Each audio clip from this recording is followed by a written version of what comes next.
Kita akan membahas pengertian dan ruang lingkup reproduksi dan embriologi. Reproduksi pada hewan multiseluler dan manusia dapat dipandang pada dua aspek. Yang pertama, aspek berkenaan dengan asal-usul dan pembentukan gamet hingga terbentuknya zigot. Dan aspek kedua berkenaan dengan perkembangan zigot hingga membentuk satu organisme yang definitif. Aspek yang kedua ini bisa dinamakan dengan embriologi. Embriologi adalah ilmu yang mempelajari tentang perkembangan organisme mulai dari zigot hingga lahir atau menetas. Sedangkan embriologi perkembangan mempelajari perkembangan organisme mulai dari zigot hingga lahir dan perkembangan organisme setelah lahir atau setelah menetas. Jadi, ruang lingkup embriologi pasca lahir atau pasca tetas seperti metamorfosis pada serangga atau regenerasi pada bintang laut. Jadi, ruang lingkup embriologi perkembangan lebih luas dibandingkan dengan embriologi. Contoh perkembangan setelah lahir atau setelah menetas adalah metamorfosis dan regenerasi. Perkembangan merupakan suatu proses yang berkenaan dengan terjadinya perubahan-perubahan progresif yang berlangsung di dalam sel, jaringan, organ, atau organisme selama rentang hidupnya. Dengan kata lain, perkembangan merupakan proses transformasi dari suatu keadaan, susunan, atau fungsi keadaan, susunan, atau fungsi yang lain yang berlangsung secara progresif dan relatif permanen. Misalnya, perkembangan telur katak menjadi katak dewasa, perkecambahan biji, regenerasi anggota tubuh yang diamputasi pada salamander, atau perkembangan larva menjadi kupu-kupu. Menurut Majumdar, ada 4 alasan mengapa embriologi dianggap penting untuk dipelajari. Keempat alasan tersebut yaitu: yang pertama, dapat membantu memahami fungsi berbagai organ yang berada pada suatu organisme. Yang kedua, dapat membantu mempelajari proses terjadinya organisme dan mencari jawaban secara filosofis bagaimana terbentuknya organisme secara bertahap. Yang ketiga, banyak jenis penyakit yang dapat dimengerti sepenuhnya jika kita memiliki pengetahuan mengenai perkembangan organ dan organisme. Keempat, dapat membantu memahami keterkaitan secara evolusi berbagai kelompok-kelompok hewan yang berbeda. Pada perkembangan secara seksual, semua organisme multiseluler berkembang dari suatu sel sederhana yang disebut dengan zigot. Zigot selanjutnya mengalami serangkaian pembelahan secara mitosis dan menghasilkan sejumlah sel-sel. Sel-sel tersebut dinamakan blastomer. Blastomer selanjutnya menyusun diri dan berkembang menjadi blastula, kemudian menjadi gastrula, dan pada akhirnya mengalami sejumlah proses untuk membentuk struktur-struktur organ dengan fungsi yang spesifik. Peristiwa ini disebut dengan orgogenesis. Beberapa organ saling berinteraksi membentuk sistem organ, dan sistem organ secara bersama-sama membentuk satu individu baru. Individu baru yang terbentuk kemudian dilahirkan atau ditetaskan. Perkembangan individu baru yang telah dilahirkan atau ditetaskan tidak berhenti sampai di situ. Sejumlah sel-sel yang menyusun tubuh individu setiap saat mati. Misalnya, sel-sel kulit dan sel-sel darah. Sel-sel yang mati perlu diganti agar keseimbangan fungsi tubuh tetap berlangsung. Pada hewan tertentu, terkadang bagian tubuhnya mengalami kerusakan atau hilang karena suatu sebab. Bagian tubuh yang rusak atau perlu dibentuk kembali melalui proses yang dinamakan regenerasi. Peristiwa ini dapat dijumpai misalnya pada lengan bintang laut atau pada seekor cicak. Selain itu, jumlah organisme pada saat ditetaskan memiliki bentuk dan fungsi yang masih berbeda dengan individu dewasanya. Organisme-organisme yang demikian masih memerlukan suatu proses perkembangan yang spesifik agar bentuk dan fungsi individu yang baru tersebut menyerupai individu dewasanya. Proses tersebut dinamakan metamorfosis. Fenomena seperti ini dapat dijumpai pada katak atau berbagai jenis serangga. Dengan demikian, biologi perkembangan mencakup dua aspek, yaitu aspek yang mempelajari perkembangan sebelum lahir atau menetas atau periode pranatal, dan aspek mempelajari perkembangan setelah lahir atau menetas, periode postnatal. Seperti telah dikemukakan sebelumnya, pada organisme multiseluler, zigot yang telah terbentuk mengubah kondisinya dari keadaan uniseluler menjadi multiseluler dan menghasilkan blastula. Blastula adalah suatu stadium perkembangan di mana embrio memiliki suatu rongga yang disebut dengan rongga blastula atau blastocele.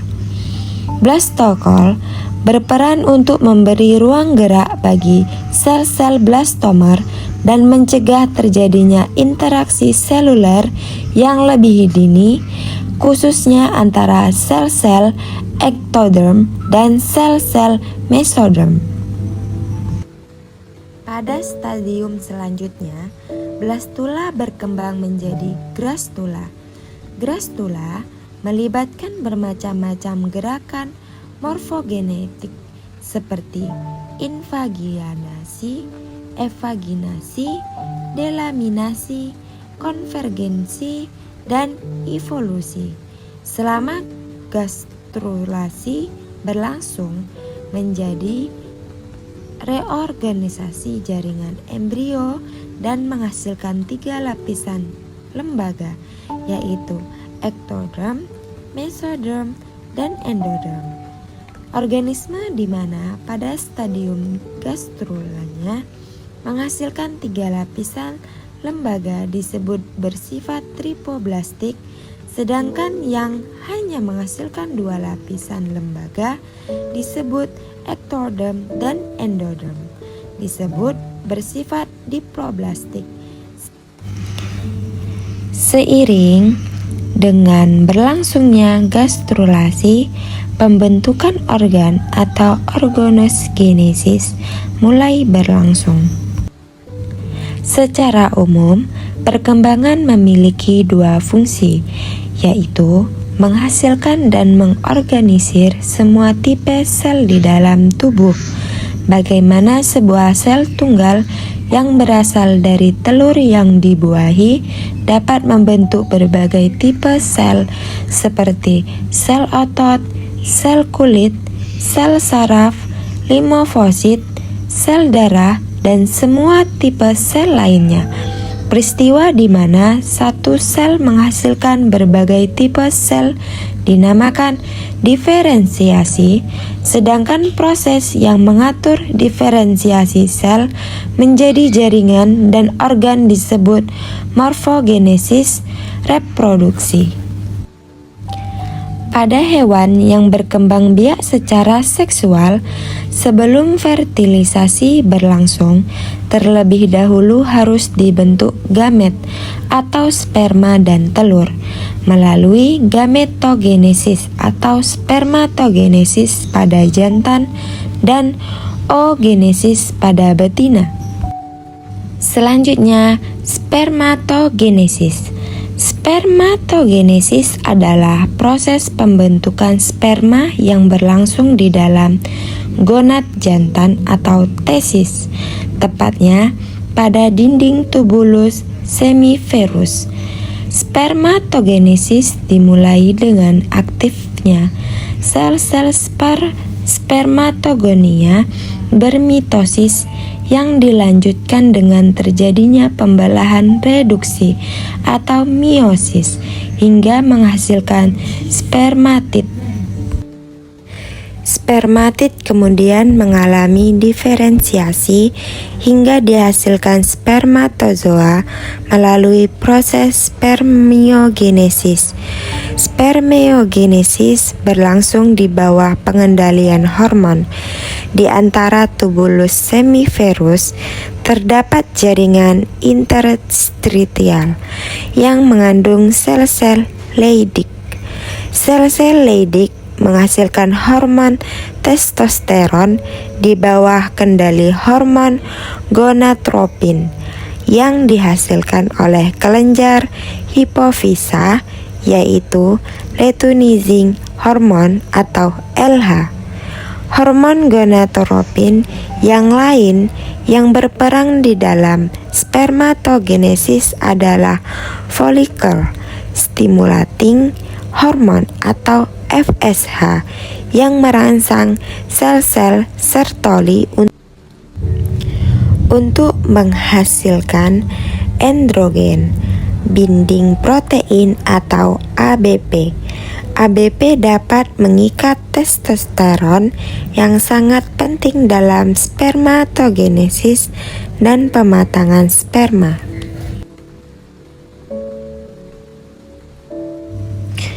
Oogenesis adalah proses pembentukan sel telur berlangsung dalam gonad betina atau ovarium. Oogenesis juga dikendalikan oleh berbagai jenis hormon antara lain FSH. FSH merangsang perkembangan folikel-folikel telur. Sel-sel folikel menghasilkan hormon estrogen yang penting untuk pendewasaan telur. Sel telur yang telah matang pada suatu saat akan bertemu dengan sel sperma. Inti kedua gamet akan berdifusi membentuk suatu inti diploid dan menghasilkan zigot. Perkembangbiakan secara seksual, semua organisme multiseluler berkembang dari suatu sel sederhana yang disebut zigot. Zigot selanjutnya mengalami serangkaian pembelahan secara mitosis menghasilkan sejumlah sel yang disebut blastomer. Blastomer selanjutnya berkembang menjadi morula dan blastula yang dilihatkan pada gambar tersebut.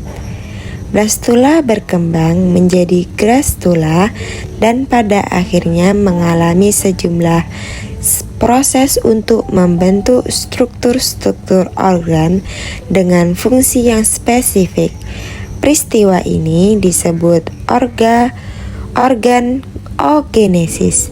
Beberapa organ saling berinteraksi membentuk sistem organ dan sistem organ secara bersama-sama membentuk satu individu baru. Individu baru yang terbentuk kemudian dilahirkan atau ditetaskan. Perkembangan individu baru yang telah dilahirkan atau ditetaskan tidak berhenti sampai di situ. Sejumlah sel-sel yang menyusun tubuh individu setiap saat mati. Misalnya, sel-sel kulit dan sel-sel darah. Sel-sel yang mati perlu diganti agar keseimbangan fungsi tubuh tetap berlangsung. Pada hewan tertentu, selama kehidupan pasca kanatal, bagian tubuhnya terkadang mengalami kerusakan atau hilang. Oleh sebab itu, bagian yang rusak atau hilang tersebut perlu dibentuk kembali melalui suatu proses yang dinamakan regenerasi. peristiwa ini dapat dijumpai misalnya pada lengan bintang laut atau pada ekor cicak. Perkembangan melibatkan sejumlah proses antara lain tumbuh, diferensiasi seluler, metabolisme, dan gerakan-gerakan morfogenetik. Sel merupakan sistem kompartemen yang sangat kompleks, di mana di dalamnya berlangsung aktivitas metabolisme dengan sistem pengontrolan yang sangat terkoordinasi antara satu sel dengan sel lainnya. Hal tersebut dimungkinkan berlangsung sebab sel pada organisme multiseluler mengalami spesialisasi struktural dan fungsional. Selanjutnya, materi diferensiasi sel atau seluler. Pada mulanya, bentuk kehidupan di alam hanya merupakan sel-sel individual yang soliter yang mengalami proses evolusi secara berangsur-angsur. Selama proses tersebut, pola aktivitas fungsional sel mengalami pergeseran melalui serangkaian proses diferensiasi, baik secara biokimiawi, genetik, maupun diferensiasi secara struktural dan fungsional. Hasil diferensiasi sel mengarah kepada spesialisasi sehingga sel-sel dapat melaksanakan beberapa fungsi yang spesifik dengan diferensiasi yang jauh lebih besar. Perubahan-perubahan morfologi selama diferensiasi sel disertai dengan perubahan-perubahan biokimiawi melalui proses sintesis sejumlah komponen-komponen organik sel, misalnya sintesis satu atau beberapa jenis protein tertentu pada setiap sel yang mengalami diferensiasi. Komponen-komponen organik yang disintesis misalnya protein aktin dan miosin pada sel-sel otot atau enzim-enzim pencernaan oleh sel-sel asinus pankreas. Perubahan-perubahan yang terjadi pada sel yang telah mengalami diferensiasi dapat berupa perubahan dari segi fungsi struktural internal, ukuran, kepekaan, mobilitas, aktivitas mitosis, dan sebagainya. Diferensiasi seluler adalah spesialisasi sel. Pada awal perkembangannya, sel tidak terspesialisasi untuk melaksanakan fungsi-fungsi khusus, namun tetap mampu untuk melaksanakan aktivitas dalam batas-batas tertentu. Diferensiasi seluler dibagi menjadi dua, yaitu diferensiasi intraseluler dan diferensiasi interseluler. Selanjutnya, teori perkembangan. Dalam waktu yang sangat panjang, beberapa ahli mencoba mengemukakan pandangannya mengenai proses perkembangan dan melahirkan berbagai teori. Beberapa di antaranya, teori-teori tersebut adalah sebagai berikut. Yang pertama, teori preformasi. Teori preformasi mengemukakan bahwa makhluk hidup telah dibentuk secara lengkap dalam bentuk miniatur di dalam sel gamet atau sperma dan telur.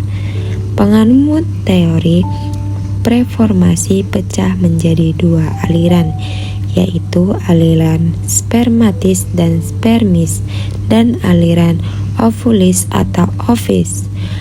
Aliran spermis beranggapan bahwa miniatur tersebut berada di dalam sperma, sedangkan telur hanya berperan sebagai medium nutritif saja agar miniatur dapat mengalami pertumbuhan dan perkembangan. Hartsockart menyebutkan bahwa miniatur tersebut dengan nama homunculus. Aliran Ovulis beranggapan bahwa makhluk miniatur yang dimaksud terdapat di dalam sel telur, jadi peran sperma hanya sebagai perangsang saja agar makhluk kecil tersebut dapat tumbuh menjadi besar. Selanjutnya, teori epigenetik. Teori epigenetik dikemukakan oleh C.F. Wolf pada tahun 1759. Ia mengemukakan bahwa di dalam gamet tidak ada makhluk hidup dalam bentuk miniatur. Menurut teori ini, makhluk hidup berkembang secara bertahap dari struktur yang sederhana menjadi struktur yang lebih kompleks. Selanjutnya, teori von Bares atau hukum von Bares. Hukum von Bares dikemukakan oleh Carl Ernst von Bares pada tahun 1828.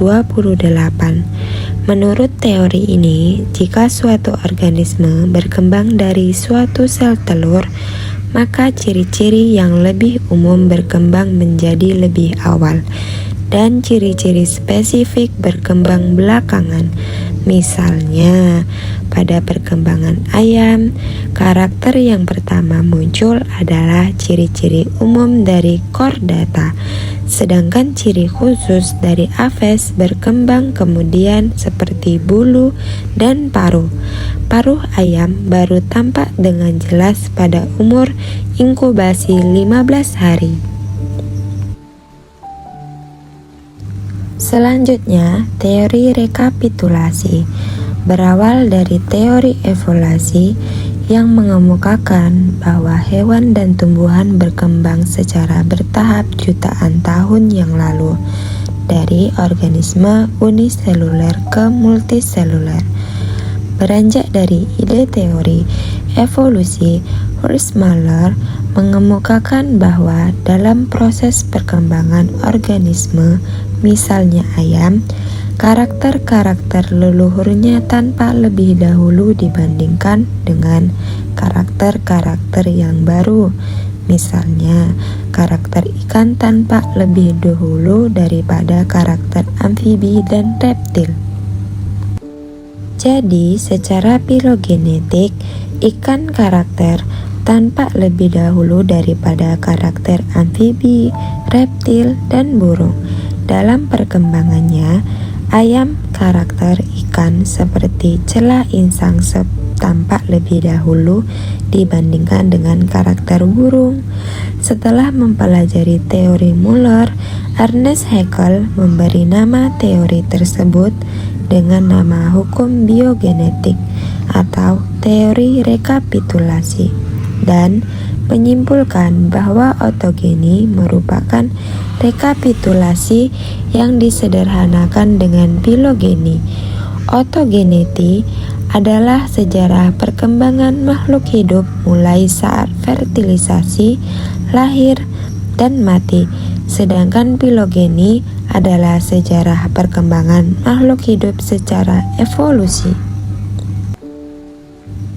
Selanjutnya, teori germinal atau plasma germinal atau teori determinan.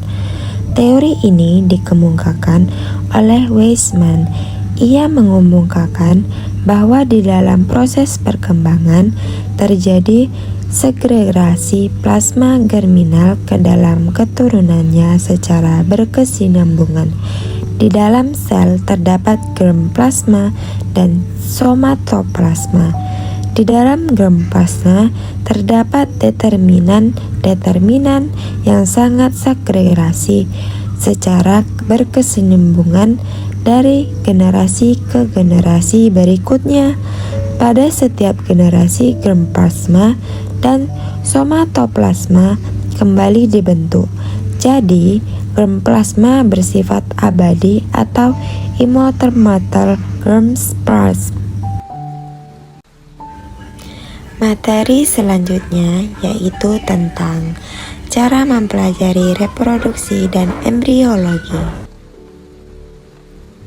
Untuk mempelajari proses perkembangan suatu organisme, Berbagai cara dapat dilakukan melalui pengamatan pada berbagai tingkat organisasi, baik molekuler, seluler, biokimiawi, anatomi, morfologi, maupun pada tingkat fisiologi dan genetik.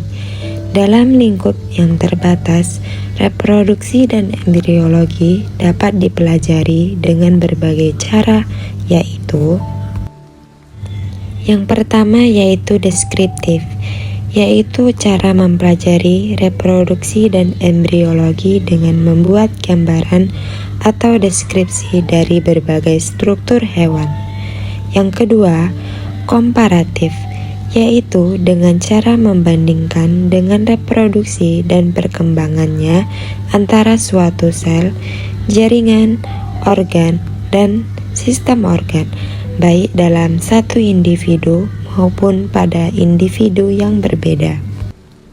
Yang ketiga yaitu biokimiawi, yaitu dengan cara mempelajari proses-proses biokimiawi yang terjadi selama berlangsungnya proses reproduksi dan perkembangan embrio. Yang keempat, eksperimen, yaitu dengan cara melakukan suatu eksperimen atau percobaan. Eksperimen tersebut dapat berupa transpirasi, eksplantasi, kloning, kultur organ, atau peruntutan dengan radioaktif. Selanjutnya yaitu eksplantasi. Apa sih eksplantasi itu? Eksplantasi itu merupakan pengeluaran sampel sederhana dari suatu jaringan embrio dan menumbuhkannya dalam suatu lingkungan afisial, misalnya pada kelompok burung, kelompok dari sel-sel germa dari suatu individu dapat dieksplantasikan ke individu lain. Eksplantasi dapat memberikan suatu informasi mengenai bagaimana suatu jaringan dapat beradaptasi dan berdiferensiasi pada lingkungan yang baru. Transplantasi bertujuan untuk mengetahui perkembangan suatu jaringan di luar pengaruh jaringan normalnya. Setelah jaringan, inti dari suatu sel juga dapat ditransplantasikan ke sel yang lain, misalnya transplantasi inti epitel usus ke dalam sel telur yang lain. Misalnya, pada Xenopus, inti epitel usus dikeluarkan kemudian dimasukkan ke dalam sel telur Xenopus yang telah dikeluarkan intinya atau intinya telah dinonaktifkan dengan radiasi ultraviolet. Telur selanjutnya dikultur dan berkembangan menjadi blastula hingga berudu. Transplantasi dapat dilakukan dari suatu bagian embrio yang bagian lain pada embrio yang sama, atau embrio lain pada spesies yang sama, atau pada genus yang sama. Transplantasi dapat dibedakan menjadi beberapa tipe. Tipe yang pertama yaitu autoplastik atau autografting, yaitu transplantasi jaringan embrio ke tempat lain pada embrio yang sama. Yang kedua, homoplastik atau homografting, yaitu transplantasi jaringan dari suatu embrio ke embrio lain pada spesies yang sama. Yang ketiga, yaitu heteroplastik atau heterografting, yaitu transplantasi jaringan dari suatu embrio dari suatu spesies ke embrio yang lain pada spesies yang berbeda. Xenoplastik atau xenografting, yaitu transplantasi jaringan dari suatu embrio dari suatu spesies ke embrio yang lain pada genus yang berbeda. Kita lihat ya contoh-contohnya.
Itulah contoh metamorfosis dari kata.